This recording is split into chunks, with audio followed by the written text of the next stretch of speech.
करवा चौथ व्रत कथा। इस दिन महिलाओं को चांद का बेसब्री से इंतजार रहता है।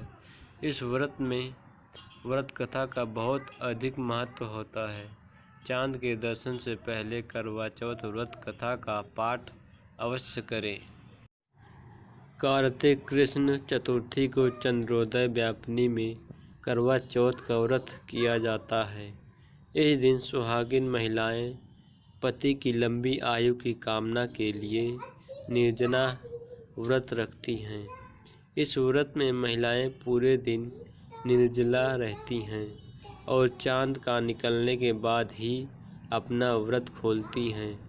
महिलाओं को चांद का बेसब्री से इंतजार रहता है। इस व्रत में व्रत कथा का बहुत अधिक महत्व होता है। चांद के दर्शन से पहले करवा चौथ व्रत कथा का पाठ अवश्य करें। एक साहूकार के 7 लड़के और एक लड़की थी। सेठानी के सहित उसकी बहुओं और बेटी ने करवा चौथ का व्रत रखा था। रात्रि को साहूकार के लड़के भोजन करने लगे तो उन्होंने अपनी बहन से भोजन के लिए कहा। इस पर बहन ने बताया कि उसका आज व्रत है और वह खाना चंद्रमा को अर्घ्य देकर ही खा सकती है। सबसे छोटे भाई को अपनी बहन की हालत देखी नहीं जाती और वह दूर पेड़ पर एक दीपक जलाकर चलनी की ओट में रख देता है। जो ऐसा प्रतीत होता है जैसे चतुर्थी का चांद हो। उसे देखकर करवा उसे अर्घ्य देकर खाना खाने बैठ जाती है। जैसे ही वह पहला टुकड़ा मुंह में डालती है उसे छींक आ जाती है।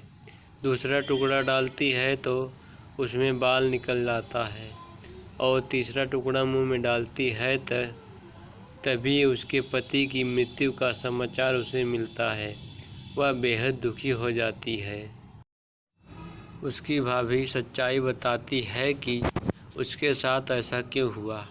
व्रत गलत तरीके से टूटने के कारण देवता उससे नाराज हो गए हैं।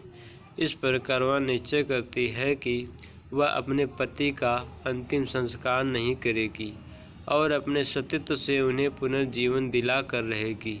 वह पूरे 1 साल तक अपने पति के शव के पास बैठी रहती है, उसकी देखभाल करती है, उसके ऊपर उगने वाली सुई नुमा घास को एकत्रित करती जाती है।